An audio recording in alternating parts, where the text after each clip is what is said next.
Kenny. Today we're going to be wrenching on the CRF50 and doing a tbparts head breather kit. So let me get some tools together and let's get started. Alright guys, now that I got everything laid out, let me show you what I got going on before we get started. So as you can see, I got the tbparts.com breather hose kit with the valve cover. And I got me a 17mm wrench, a 12mm socket, a little pair of pliers, a little pair of snips, a P3 screwdriver, a couple extra zip ties, my 3/8 Ugga with a 10mm socket. So let's come over here. We're gonna get this bike up, drop down the safety latch, let it down. And now that I got all that set up, let me adjust this camera so we can get started. Alright guys, now that I got everything laid out, you can see one thing I added, and I forget it every time I work on this thing, is a set of push pin pliers, but we'll get to that when we get to it. And you also see that I like the POV shots. That way you guys get to see everything I see and how I do it. But the first thing we're going to do is we're going to take out these two 10mm bolts right here. And I did put these in there long, just so the simple fact that my seat doesn't vibrate loose. And the next thing we're going to do is we're going to take the P3 and we're going to take these two bolts out of the fairings right here.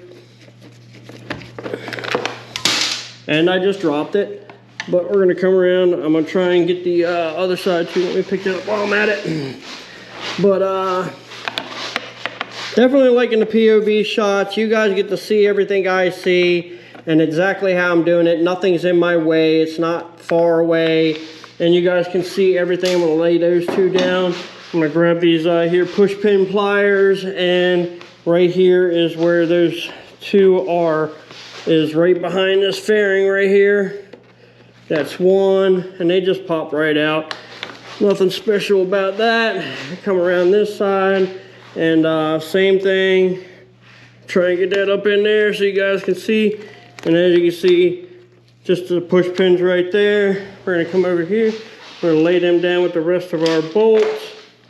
Okay, now that I've got all that loose, this all actually comes off as one piece. That's one thing I've loved about this on these Hondas, is it literally comes out in one piece. If I can get it to come loose, there we go. And as you can see, like I said, it comes out all in that one piece. I love that about the Hondas. Move that out of the way. And the next thing we're gonna do is we're gonna go ahead and take our fuel line and my tank off, which was why I grabbed a little pair of pliers right here. We're just going to take these loose right here. And we're going to take that fuel line loose right there. And then the next thing we're going to do is the little Ugga and the 12mm. We're going to go ahead. There's one at the back of the tank.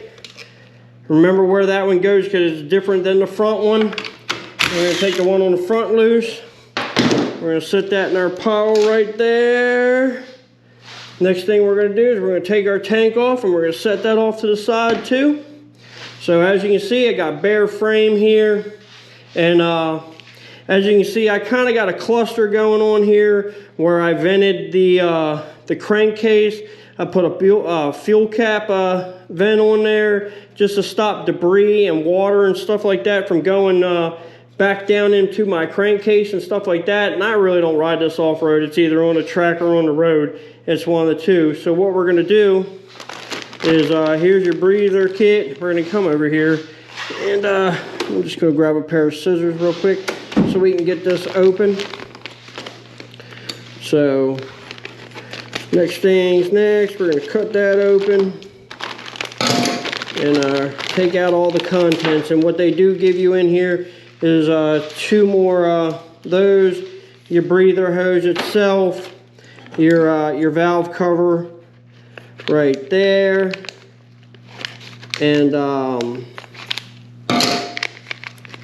like the anodized red. I don't know why I like red so much, but I like that. And they give you one hose clamp for the hose itself. So we're going to go ahead and cut that open, set that down there. So Let me throw this in the trash here real quick. All right. Oops, forgot one.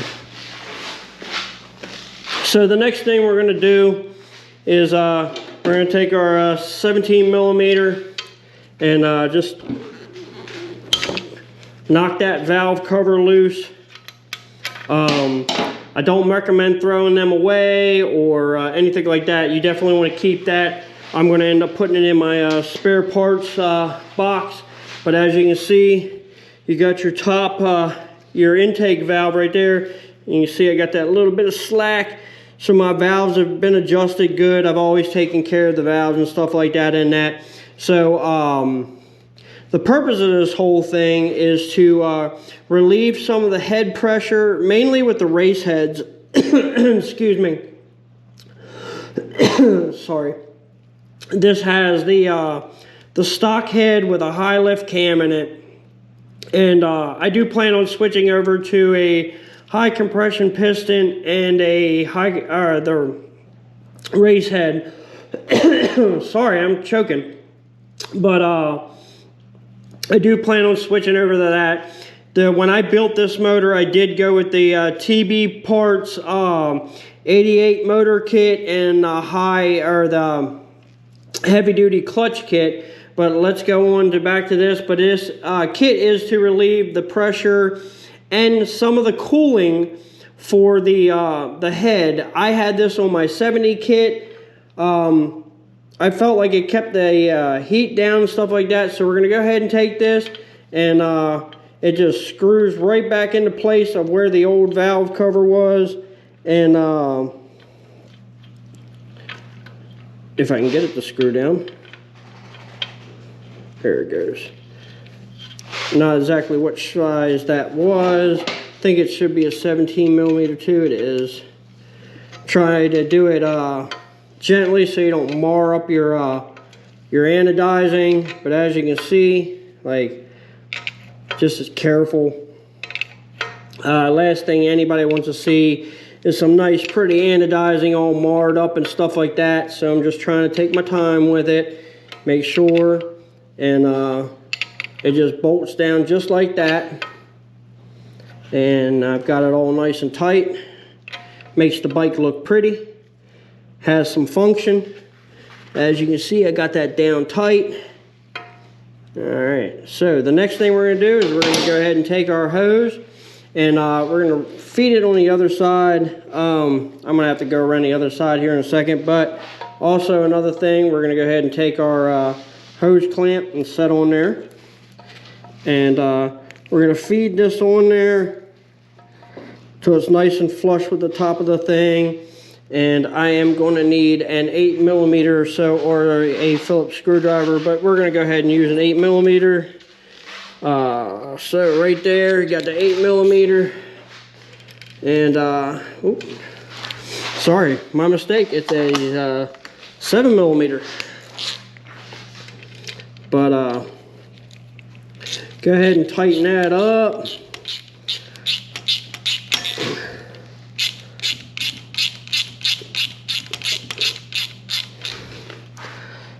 I do not like that. I don't want it completely flush with my thing, so let's loosen that up and lift it up just a hair, just so it's not at the bottom. So most people misuse these hose clamps. Most people wind down on these things until they completely stop, but that's not what you want to do, because if you do that, what it does is these little holes here actually dig down into the hose. So now that I've got that on there, now that I've got that nice and tight, we're going to come around here, we're going to grab our zip ties, all of them, because I like to go extra with that. So we're going to come around this other side of the bike, and we're going to start fishing our hose and figuring out how we're going to feed this. What I am going to do is I'm going to come back on the back side of the coil pack. So I'm going to feed that back in through there. Right there is where I got my hose at. I do not like doing this too close to the exhaust because I don't want it to melt on the exhaust. So that right there is spot one where I'm going to go. So we're going to go ahead and feed a zip tie right there. Don't want to go too tight with it. And as you can see, I got stuff in the way here, but it doesn't need to be super tight, nothing like that. So we're going to go ahead and the next one I am going to do is going to be right around in here. So trying not to get the coil pack there, but come up out the way. We're going to feed that up around. One thing about race bikes and stuff like that, when you start building motors and stuff like that, nothing's stock, nothing looks beautiful, especially with race bikes. But I'm going to bring that back around here. We're going to go ahead and snip them off right now. Alright, so the next place you can see, look at that, Japanese writing. So the next place I'm going to go is right here on the frame. You also got to make it so when you go to put the seat and stuff back on, it doesn't interfere with you putting the seat on. So I'm going to go low with it on the bottom of the subframe right there. I'm going to go up a zip tie there. And then the next place I'm going to put it is that's definitely why I like the extra zip ties. Going to go one there. I'm going to bring that around to the front there. Next place I am going to go, and I am going to double it up right here by the exhaust, because I definitely don't want it coming down and getting melted on my exhaust, and I don't want it in my way either. So I'm going to do a zip tie right there. Bring that around. Bring that around right there. And the I'm going to go one more right here. And make sure that's up out your way. Like I said, you got your seat that lays down flat right across that, so you definitely don't want it in your way. So now that I've got that taken care of, I'm going to come over here. Let me grab a razor blade here real quick. We're going to use this one. And we're going to go ahead and cut off the excess. I didn't know if there was going to be excess or not, but we're going to go right, not all the way to the end of the frame, but just right there. We're going to go ahead and cut that down a little bit. Could have used a better razor blade. I didn't have a razor knife out here in the garage, but I'm going to go ahead and cut it off. That is some pretty thick hose right there. I like how it angles down a little bit. We're going to go ahead and clean up all these zip ties. One there. One there. And we're going to pitch all those in the trash. Alright, so now you can see I got my hose ran. It doesn't really matter if it runs. Now this big loop, I like to go as high as I can with it and keep that right there just in case oil flows back up in there, like if you wreck in a crash or anything like that. It's got some leadway, and also I do not like this downhill dip, but I don't really have a choice on this one. And just coming out through the back of the bike. So next thing's next, we're going to come around here and start putting it back together. Let me show my toolbox drawer here real quick. So we got the gas tank. Just drops on there, just like so. Remember what I said about these? These are very specific. That one, the funky one, goes in the back.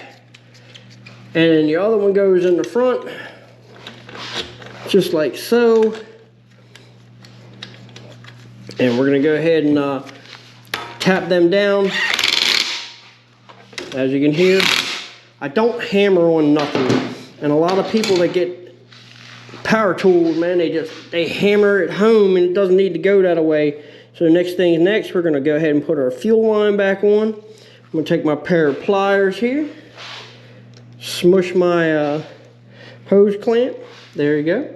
Got the hose clamp back on there. So now that that's all done, next thing's next, we're going to go ahead and put the tank back on.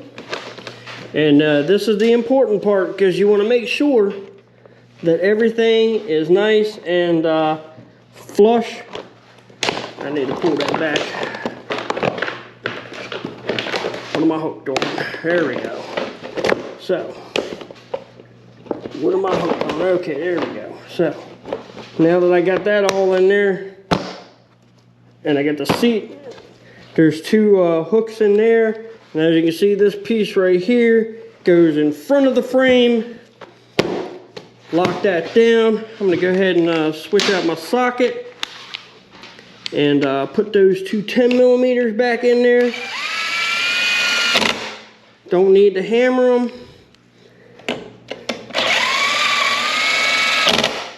Don't need to hammer them. We're gonna take our two P3s.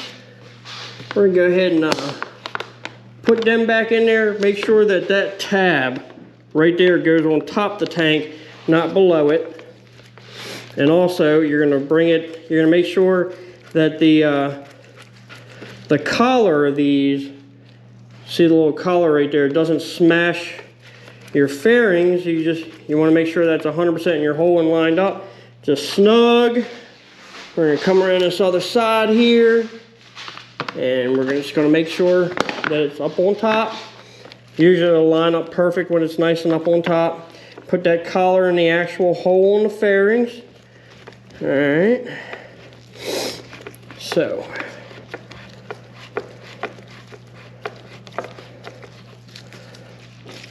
Just snug. We're gonna come back over here. We're gonna get our two push pin, and we're gonna put them back in the fairings. Here. Like so, they just pop in there. Another one on this side just pops in there. And that is it. It's all together, it's all back together. Let me come back around this side, take a look and see what I got. I'm gonna bring it out below the exhaust. But that's it. You can see the vent tube in there. It's not hanging on nothing. It's not sitting on the exhaust or nothing like that. Free and clear, no burning. And let's get this thing outside and let's get it started. Well guys, I hope you guys are enjoying all the videos as much as I enjoy making them for you. And if you haven't been here before, do me a favor, let me earn that subscription. Go down below, hit like and subscribe. And until next time, you guys stay safe, wear your helmets, and I'll see you in the next video.